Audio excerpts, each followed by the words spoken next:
ये मिसाइल नहीं है, ये तो अबाबीलें हैं। की ये किसने कह दिया तुमसे कि बस पंचर बनाते हैं? ये किसने कह दिया तुमसे कि बस पंचर बनाते हैं? वतन पे हंस के जो कट जाएं ऐसे सर बनाते हैं। तो चाहे ब्रिगेडियर उस्मान हो या वीर अब्दुल हमीद हो, जब भी आपको जरूरत पड़ी है हम 2 कदम आगे खड़े मिले, तो हम यहां से खड़े होकर इस सरकार से ये कहना भी चाहते हैं कि इतना जुल्म मत करिए। ये बड़े भोले भाले लोग हैं, खुदा ने इनके हाथों में हुनर दिया है, अपने हाथों के हुनर की बुनियाद पर अपने लिए 2 रोजी और रोटी का जुगाड़ करते हैं, मेहनत करते हैं, कमाते हैं। इनको कम से कम सुकून से मस्जिदों में इबादत करने दीजिए, खानकाहों में बैठने दीजिए, दरसगाहों में पढ़ने दीजिए और सुकून से कब्रों में सोने दीजिए। हमारी कब्रों पे बुलडोजर मत चलाइए। हम आपसे ये मुतालबा करते हैं और हमें डराइए मत। मत समझना डराने से डर जाएंगे, अब के सारी हदों से गुजर जाएंगे। मत समझना डराने से डर जाएंगे, अब के सारी हदों से गुजर जाएंगे। मौत के नाम का खौफ देता है, क्यों? मौत जिस रोज आएगी मर जाएंगे। आपने जो अपना जहन पढ़ाई की तरफ लगा दिया है, आप आईएएस बन रहे हैं, आईपीएस बन रहे हैं, इंजीनियर बन रहे हैं, वकील बन रहे हैं, डॉक्टर बन रहे हैं, तो एक सिस्टम है जो चाहता है कि आपका जहन उससे हटे और आप अपना सारा जहन इधर लगा दें ताकि आप उस सिस्टम का हिस्सा ना बन सकें। इस सोच के साथ एक बिल लाया गया। मैं 3 साल से देश की पार्लियामेंट में हूं। मैं 3 साल से मुसलसल देख रहा था, कभी प्राइवेट मेंबर बिल के जरिए वक्फ रिपील एक्ट लाया जाता था। उसी समय मुझे समझ में आ गया था कि एक बड़ी साजिश रची जा रही है और वो बिल की शक्ल में आएगी। बिल आया, पास भी हो गया क्योंकि संख्या बलों के पास था। लेकिन मैं इस मुल्क के विपक्ष के तमाम पॉलिटिकल पार्टियों को, तमाम मेंबर ऑफ पार्लियामेंट को इस मंच पर खड़ा होकर के सैल्यूट करूंगा, सलाम करूंगा उनको कि अगर लोकसभा में उस बिल के समर्थन में 288 वोट पड़ रहे थे तो उस बिल के खिलाफ में 232 वोट पड़े, जबकि देश की लोकसभा में मुस्लिम सांसद सिर्फ 24 हैं। 200 से ज्यादा इस देश का हिंदू भाई, दलित भाई, ईसाई भाई, सिख भाई अलग ऐलान उस बिल के खिलाफ खड़ा था और पूरे दिन और पूरी रात चलने वाली पार्लियामेंट में सुबह 3:30 बजे वोटिंग कर रहा था उस बिल के खिलाफ लोकसभा में। यह है इस मुल्क की खूबसूरती, यह है इस मुल्क की गंगा जमुनी तहजीब। मुझे आज भी याद है, हमारे पंजाब का हमारा एक साथी है, मेंबर ऑफ पार्लियामेंट है, राजा बड़ी, उसका भाषण सुनना असरदार है। वो उसने कितनी असरदार बात कही है।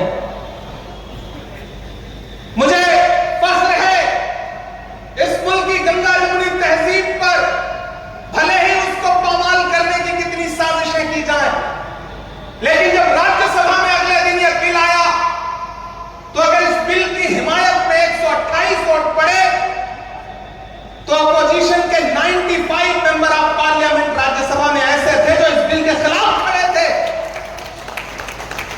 और सुबह के 3 बजे बीमारी की हालत में सोनिया गांधी जी इस बिल के खिलाफ वोट करने के लिए राज्यसभा में मौजूद थी।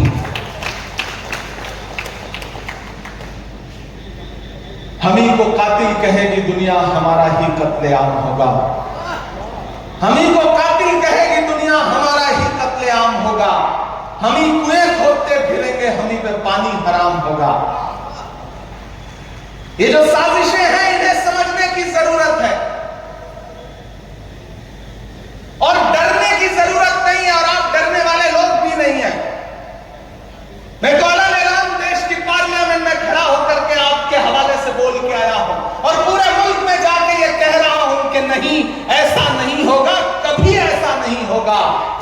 ईमान का कुरान का सौदा नहीं होगा। नहीं, ऐसा नहीं होगा, कभी ऐसा नहीं होगा, कभी ईमान का कुरान का सौदा नहीं होगा। हमें तुम कत्ल कर दो शौक से मंजूर है, लेकिन शरीयत के किसी मुद्दे पे समझौता नहीं होगा,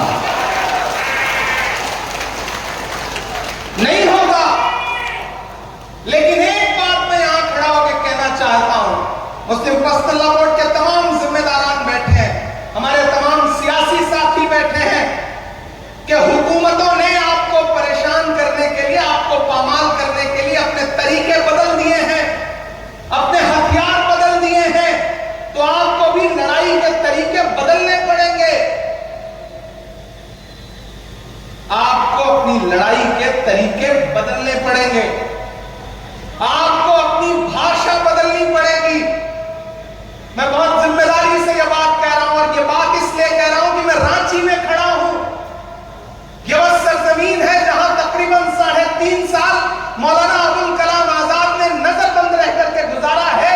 इन आबो हवाओं में, इन फजाओं में मौलाना आजाद की खुशबू है, यहां उनके एहसास है। मैं इसलिए यहां खड़ा होकर के यह बात कह रहा हूं। मैंने जब देश की पार्लियामेंट में अपनी तकरीर शुरू की थी, तो उस समय भी मौलाना आजाद से शुरू की थी।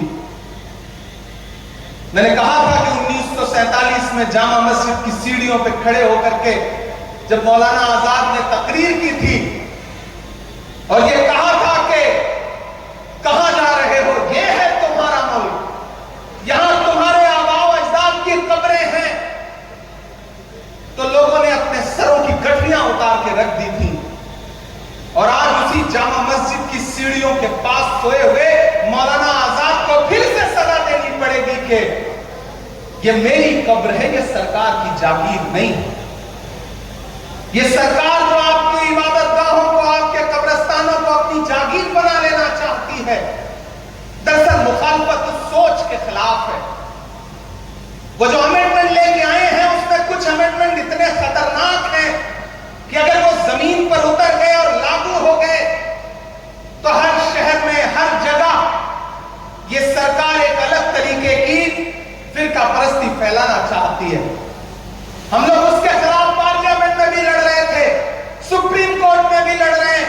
हमारे कई साथी हैं जिन्होंने अपने अपने तौर पे खुद से पिटीशन फाइल किया है। मैं भी पार्लियामेंट में लड़ने के बाद सुप्रीम कोर्ट में भी इस मुद्दे पे लड़ रहा हूं, और हमें सुप्रीम कोर्ट से बहुत उम्मीदें हैं कि वो आईन का पास जरूर रखेंगे, लेकिन हर लड़ाई सिर्फ पार्लियामेंट और न्यायालयों तक ही नहीं लड़ी जाती। और मैंने तो पार्लियामेंट में भी छाती ठोक के यह बात कही थी कि आज जो आप कृषि कानून, आज जो आप ये वक्फ का कानून लेकर के आए हैं, इसी ठसक और इसी जिद के साथ आप देश की पार्लियामेंट में सीए का कानून भी लाए थे, और आपने ये कहा था कि हम दूसरे मुल्कों में बसने वाले हिंदू भाइयों को हिंदुस्तान में ला करके उनको नागरिकता देंगे, उनको सिटीजनशिप देंगे। लेकिन मैंने उनकी पोल खोलते हुए यह बात कही थी कि पिछले 10 साल में 2000 हिंदू भाई भी आपसे नागरिकता मांगने के लिए नहीं आए। इसके उलट 15 लाख हिंदुस्तानियों ने पिछले 10 साल में हिंदुस्तान की सिटीजनशिप छोड़ दी, दूसरे मुल्कों में जाकर के बस गए। यह अंजाम हुआ है इस कानून का। ऐसे ही कृषि कानून लेकर के आए थे, उसके फायदे गिनवाए थे पूरे मुल्क को उन्होंने। लेकिन आपको याद होगा, मैं सलाम करूंगा अपने देश के किसानों को, कि उन्होंने दिल्ली की सरहद पर आकर के अपने तंबू गाड़ दिए। 700 किसान शहीद हो गए, और एक दिन मजबूर होकर के देश के प्रधानमंत्री को अपने रूखे गले के साथ देश से कहना पड़ा कि हम कृषि कानून वापस ले रहे हैं। यह अंजाम हुआ उस कानून का। तो आप ये मत समझिए कि देश की पार्लियामेंट में कानून उन्होंने पास कर दिया तो अब आप खामोश होकर बैठ जाएंगे। नहीं, देश का आईन आपको ताकत देता है, आपको इजाजत देता है, और आपसे कहता है कि अगर कोई कानून आवाम के खिलाफ है तो उस पर बात होनी चाहिए, एहतजाज होना चाहिए। और मुझे खुशी है कि पूरे मुल्क का मुसलमान एहतजाज कर रहा है और ये कह रहा है कि हम इस लड़ाई को छोड़ेंगे नहीं, इस लड़ाई को लड़ते रहेंगे। क्योंकि हम करें बात दलीलों से तो रद्द होती है, हम करें बात दलीलों से तो रद्द होती है। उनके होठों की खामोशी भी सनद होती है। कुछ न कहने से भी छिन जाता है एजाज़े सुखन, जुल्म सहने से भी जालिम की मदद होती है। ये जुल्म सहना नहीं है, इसके खिलाफ आवाज उठानी है। क्योंकि इसी जमीन में जो खुददारी बोई है मौलाना अबुल कलाम आजाद ने, मैं आज रास्ते में आ रहा था तो मैं दिल्ली के जामा मस्जिद में 1947 में उनका दिया गया भाषण, उनकी तकरीर पढ़ रहा था। तो मुझे लगा कि जब मैं वहां खड़ा होऊंगा तो मैं दोनों को कैसे एक दूसरे से कनेक्ट करूं। 1947 में दिल्ली की जामा मस्जिद की सीढ़ियों पे मौलाना आजाद की तकरीर, और 3.5 साल यहां नजरबंद रहते हुए उन्होंने जो सोचा, जो लिखा, शायद दोनों बहुत एक दूसरे से कनेक्ट करते हैं। और आज तो बारिश भी हुई है। उन्होंने उस वक्त कहा था तकरीर करते हुए कि अजीजों, अपने दिलों को मजबूत बनाओ, अपने दिलों को मजबूत बनाओ और अपने दिमागों में सोचने की आदत डालो। फिर देखो ये फैसले तुम्हारे लिए कितने फायदेमंद होंगे। ये देखो, मस्जिद के मीनारे तुमसे उचक उचक कर सवाल कर रहे हैं कि तुमने अपने तारीख के सफात को कहां गुम कर दिया है। अभी कल की ही बात है कि यही जमुना के किनारे तुम्हारे काफिलों ने वजू किया था, और आज तुम हो कि यहां रहते हुए खौफ महसूस करते हो।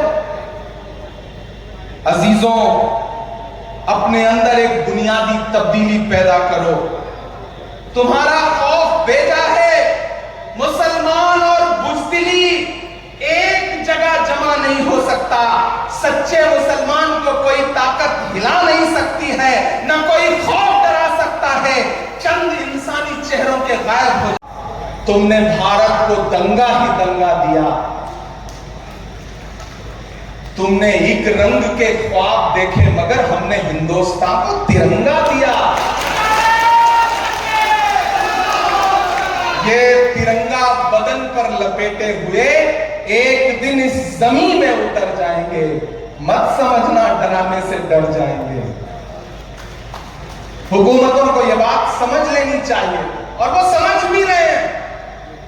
ऐसा नहीं कि नहीं समझ रहे। ये वक्त अमेंडमेंट एक्ट पास होने के बाद जो मुल्क में कुछ बहुत सरप्राइजिंग हुआ है, कहीं ना कहीं इस बात का सबूत है कि वो समझ रहे हैं और चाहते हैं कि आपका जहन इससे हट जाए।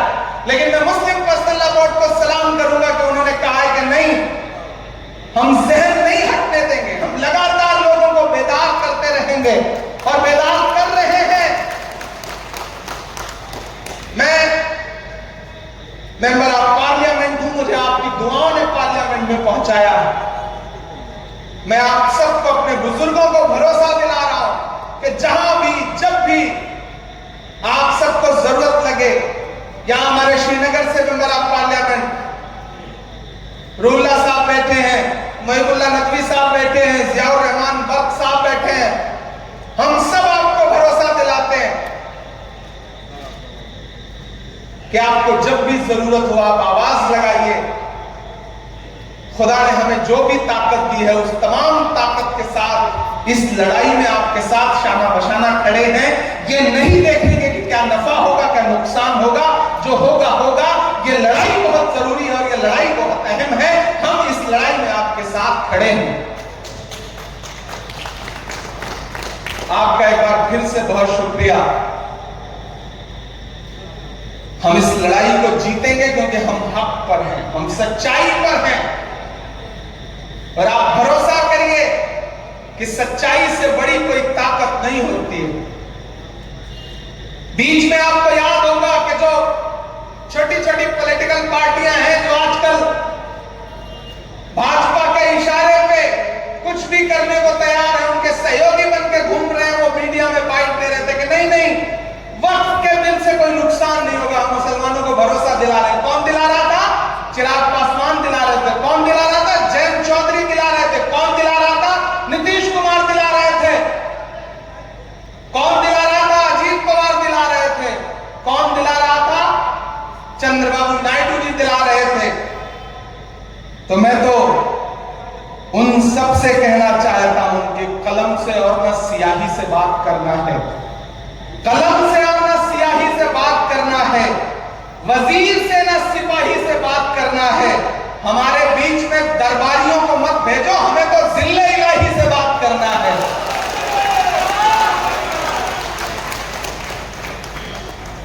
हम हुकूमत से सीधे कह रहे हैं कि आप आईन को कुचलिए मत। डॉक्टर बाबा साहब अंबेडकर का लिखा हुआ है जो आईन है, ये जो संविधान है, उसका आर्टिकल 14 हो, आर्टिकल 26 हो, आर्टिकल 30 हो, वो इस मुल्क के हर शहरी को, हर नागरिक को ये इजाजत देता है कि वो जैसे चाहे वैसे पूजा कर सकते हैं, इबादत कर सकते हैं, अपने इबादत गाहें बना सकते हैं, अपने गुरुद्वारे बना सकते हैं, मंदिर बना सकते हैं, मस्जिद बना सकते हैं। आप उस आईन को पामाल कर रहे हैं। नरेंद्र मोदी जी की बड़ी एक ऐसी बात आपको बताता हूं कि आपको लगेगा कि हां यह भी एक पहलू है। वो जब भी जिस चीज को ज्यादा रखने की कोशिश करें, ज्यादा उसके फेवर में दिखने की कोशिश करें, समझ लीजिए खतरा ज्यादा है। 2014 में याद है जब वो देश के प्रधानमंत्री बनकर पहली बार देश की पार्लियामेंट में आए थे, तो उन्होंने देश की पार्लियामेंट की सीढ़ियों पे माथा टेका था। याद है आपको वो तस्वीर? संसद में घुसने से पहले संसद की सीढ़ियों पे माथा टेका था।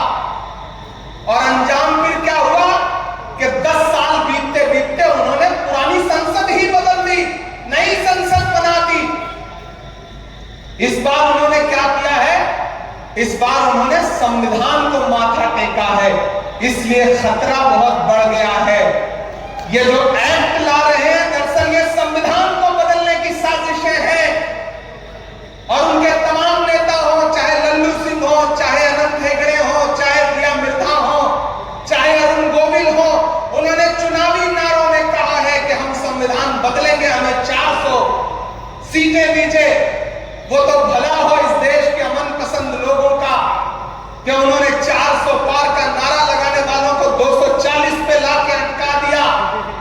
उनको हुकूमत चलाने के लिए 2 बैसाखियों की जरूरत पड़ी, एक नीतीश बाबू की, एक चंद्र बाबू की। एक भी बैसाखी हटकी, सरकार की सांस अटकी।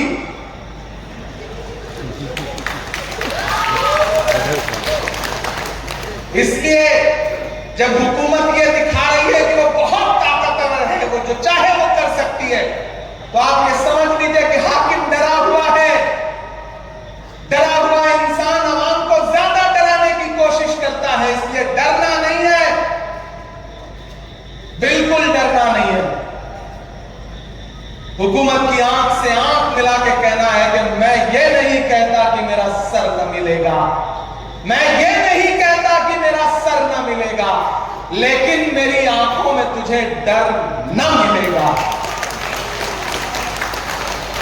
पूरी दुनिया में उथल पुथल मची है, पूरी दुनिया में उथल पुथल मची है। इसलिए अपना किरदार दुरुस्त करो, दुआओं की सदाएं बुलंद करो, हक पर रहो। जो हक पे होगा उस हक के रास्ते में बड़ी ताकत है। जाते जाते एक शेर सुना के जा रहा हूं, आप कनेक्ट कर लेना मैं कहां से कह रहा हूं, नाम नहीं लूंगा। कहीं झीलें हैं, रांची वालों कान और दिमाग और दिल तीनों खोल के सुनिएगा और पहुंचाइएगा मैं जहां तक पहुंचाना चाहता हूं कि कहीं दरिया, कहीं कोसार, कहीं झीलें हैं। मैं अभी यहीं बैठा था तो बड़ा जिक्र हुआ, हमारे चिश्ती साहब बोल रहे थे तो उन्होंने जिक्र किया।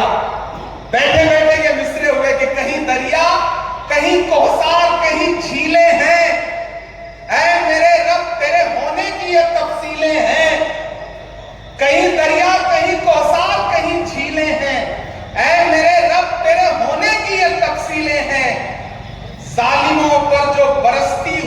देखी हमने। तैयार रहना, जालिमों पर जो बरसती हुई देखी हमने। ये मिसाइल नहीं है, ये तो अबाबीलें हैं।